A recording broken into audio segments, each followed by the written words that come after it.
Shalom, salam berkat dari kami untuk pendengar sekalian. Saat ini pendengar akan diberkati dengan program Hari Ini Harinya Tuhan bagian yang ke-8. Sebuah program rohani tentang doktrin Alkitab yang menolong kita untuk semakin tertanam dalam kebenaran firman dan bertumbuh dalam kemuliaan. Bersama hambanya, Pendeta Gilbert Lumwendong, STH. Banyak orang merasa doktrin Alkitab sebagai sesuatu yang membingungkan. Tetapi tahukah saudara bahwa doktrin Alkitab intinya adalah memahami Alkitab dengan benar, dengan pemahaman yang sistematis, sehingga kita terus dapat tertanam di dalam kebenaran firman, sehingga kita terus bertumbuh di dalam kemuliaan Allah. Buka hati saudara sekalian untuk menerima berkat-berkat firman-Nya hari ini.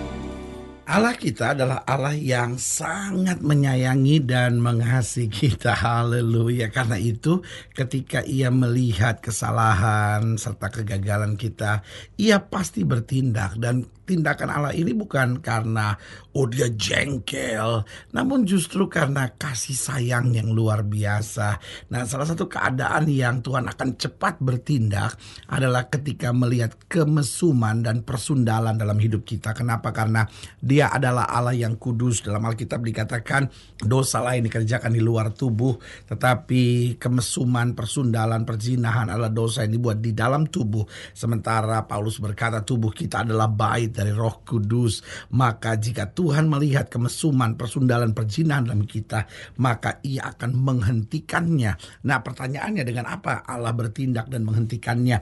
Yang pertama yaitu dengan mengizinkan masalah. Jadi ketika Tuhan mulai melihat hidup kita mulai gak lurus, gak beres, gak bersih, apa yang terjadi?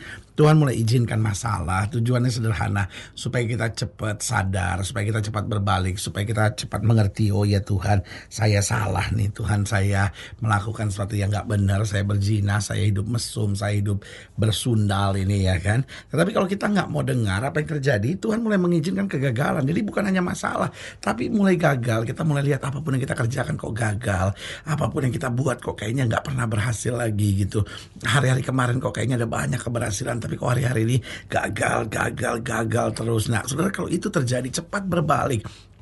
Cepat bertanya pada diri kita sendiri, cepat berdoa sama Tuhan. Apa sebetulnya, kenapa semuanya ini terjadi ya kan?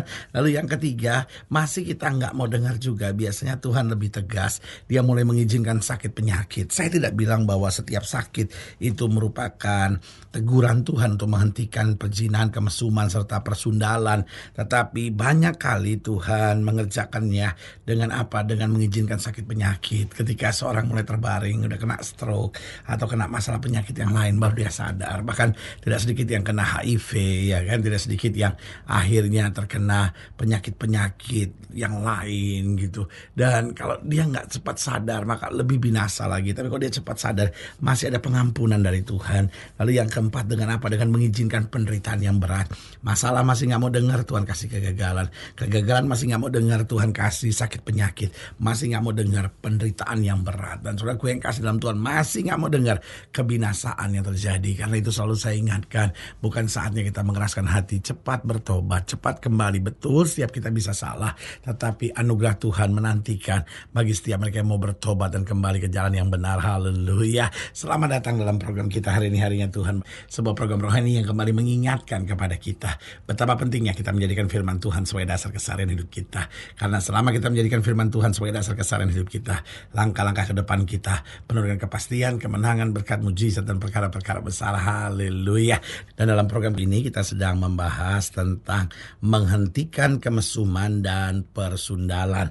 Karena memang Allah kita sangat menyayangi dan mengasihi kita. Dia tidak ingin kebinasaan, tetapi Dia ingin pertobatan dari kita. Nah, ini yang kita mau pelajari dalam program ini tentang menghentikan kemesuman dan persundalan, yang kita mau sama-sama belajar dari Yeskiel pasal 23. Yeskiel pasal 23 ayat yang ke-13. Yeskiel pasal 23 ayat yang ke-13 sampai ayatnya yang ke-27. Yeskiel pasal 23 ayat 13 sampai 27. Demikian firman Tuhan. Aku melihat bahwa ia menajiskan diri. Kelakuan mereka berdua adalah sama. Bahkan ia menambah persundalannya lagi.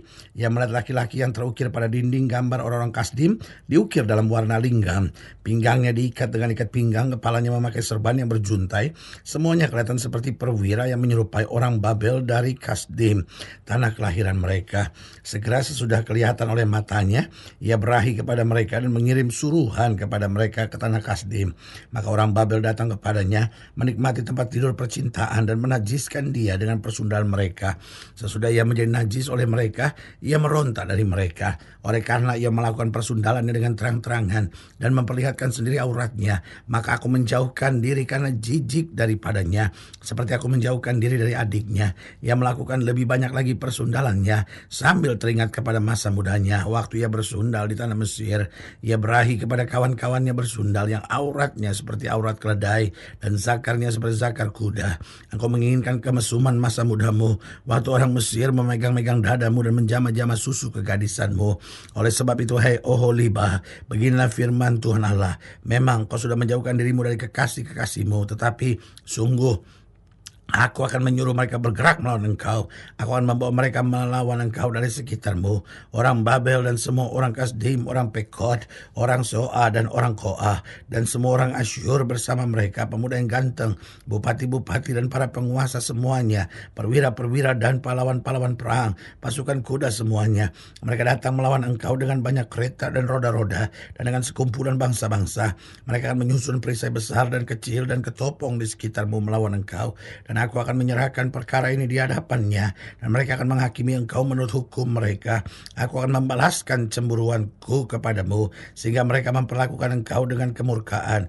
Hidung dan telingamu akan dikerat, dan sisamu akan mati rebah oleh pedang. Mereka akan menangkap anak-anakmu lelaki dan perempuan, dan sisamu akan dimakan api. Mereka akan menelanjangi engkau dan merampas perhiasan-perhiasanmu.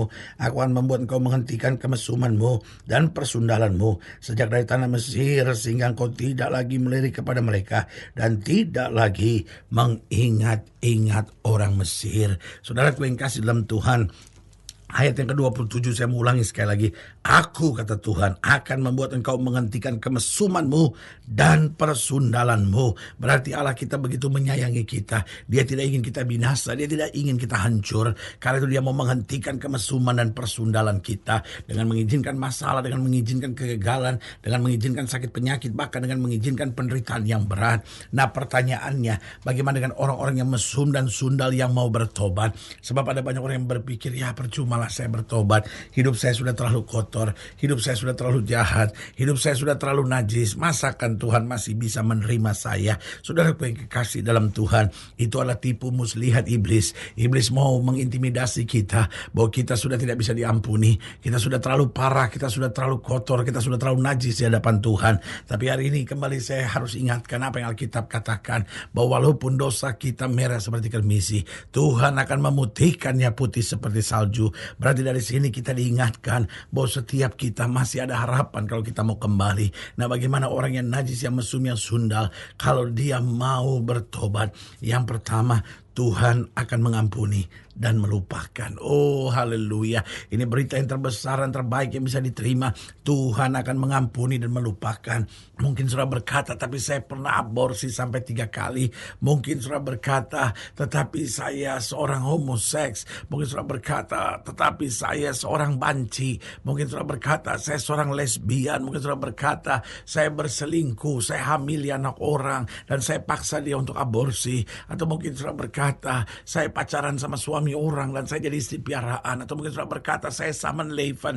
Saudaraku yang kekasih dalam Tuhan, saya tidak perlu tahu berapa parahnya perjinaan, kemesuman, serta persundalanmu. Tapi sebagai hamba Allah, saya hanya mau ingatkan, jika engkau sungguh-sungguh mau bertobat, jika saja engkau mau sungguh-sungguh datang pada Tuhan, jika saja engkau mau sungguh-sungguh merendahkan hati dan minta ampun atas segala kesalahanmu, Tuhan akan mengampuni. Dan bukan hanya mengampuni, dia akan melupakan. Orang lain mungkin tidak bisa melupakan. Orang lain mungkin masih ungkit mengungkit-ungkit kesalahanmu dan masa lalumu, sambil berkata, dia kan dulu begini, dia kan dulu, emangnya kita nggak kenal, emangnya dia itu siapa dulu kan begini. Saudara, biarkan manusia bilang dulu, tapi saya mau beritahu, ketika Tuhan mengampuni, Tuhan melupakan kesalahan kita, Dia jadikan kita ciptaan baru di dalam kasih karunia-Nya yang mulia. Haleluya. Berarti yang pertama, bagi orang mesum sundal yang mau bertobat, Tuhan mengampuni dan melupakan.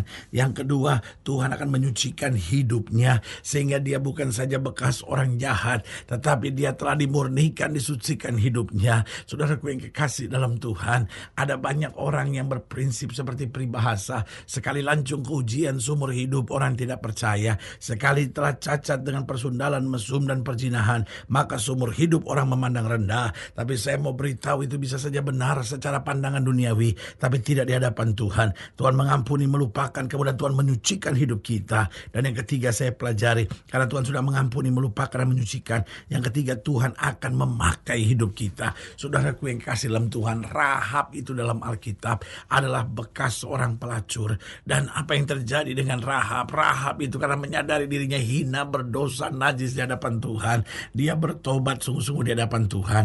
Tetapi apa yang terjadi ketika Tuhan memberi kemenangan kepada bangsa Israel, ketika berhadapan dengan Jericho, maka Rahab dan keluarganya diselamatkan. Bukan hanya diselamatkan, kemudian Tuhan memakai hidupnya menjadi berkat bagi banyak orang. Jadi ingat, ketika orang mesum, orang sundal, orang penjina yang mau bertobat, Tuhan mengampuni dan melupakan. Tuhan akan menyucikan hidupnya, Tuhan akan memakai hidupnya. Dan yang keempat, Tuhan akan menyatakan kemuliaan-Nya. Makanya selalu saya katakan, bukan apa yang terjadi dalam masa lalu, tapi bagaimana kita memanage hari ini kita. Kalau kita hari ini sungguh-sungguh bertobat, hari ini sungguh-sungguh kita menyerahkan hidup pada Tuhan, hari-hari ini kita jujur dan tulus, benar, bersih di hadapan Tuhan, maka Tuhan akan menyatakan kemuliaan-Nya. Tetapi bagi yang tidak mau bertobat, meskipun dia aktif dalam pelayanan, meskipun dia sibuk dalam kegiatan-kegiatan rohani, tetapi hidupnya akan binasa. Karena sebagai hamba Allah, saya hanya mau ingatkan, mari bertobat, datang. Tuhan mengampuni, melupakan, menyucikan, memakai hidup kita, dan menyatakan kemuliaan-Nya. Haleluya. Saudaraku yang kekasih dalam Tuhan, jika saudara nilainya lebih jauh, hubungi kami melalui telepon, hubungi kami melalui surat, kunjungi website kami, karena kami ada untuk membawa Bapak Ibu Saudara senantiasa lebih dekat pada Tuhan dan mengalami kasih kuasa mujizat yang luar biasa. Secara khusus melalui program ini juga saya mau berdoa buat setiap saudara yang sakit, setiap saudara yang berbeban berat, karena saya percaya bahwa bagi Allah tidak ada perkara yang mustahil. Nah, saudara-saudara yang didoakan secara khusus, boleh taruh tangan kanan saudara di dada, dan kita akan berdoa. Mari kita berdoa. Bapa, dalam nama Yesus, hamba doa buat yang sakit, hamba doa buat yang berbeban berat, hamba doa untuk setiap mereka yang sedang menghadapi masa-masa yang sukar, karena hamba percaya bahwa bagi Allah tidak ada perkara yang mustahil. Bapa, hamba berdoa di dalam nama Yesus, Tuhan jamah, yang sakit Tuhan sembuhkan, yang lemah Tuhan kuatkan, bahkan yang taruh tangan kanan di dada karena butuh mujizat, butuh kekuatan, butuh penghiburan dari Tuhan, boleh mengalami kemenangan yang sempurna. Di dalam nama Yesus kami berdoa. Haleluya. Amin, amin, amin, haleluya. Sudah yang kasih dalam Tuhan, kita sudah berdoa. Ingat, tidak pernah Allah lalai menepati janjinya. Inilah saatnya buat kita untuk bangkit, bersemangat, bersukacita dalam menghadapi segala perkara. Karena kita tahu Yesus hidup, Yesus berkuasa, dan selalu menyediakan yang terbaik buat anak-anaknya. Doa saya menyertai saudara. Sampai berjumpa pada program berikut, dan jangan lupa, jadikan hari ini harinya Tuhan. Haleluya.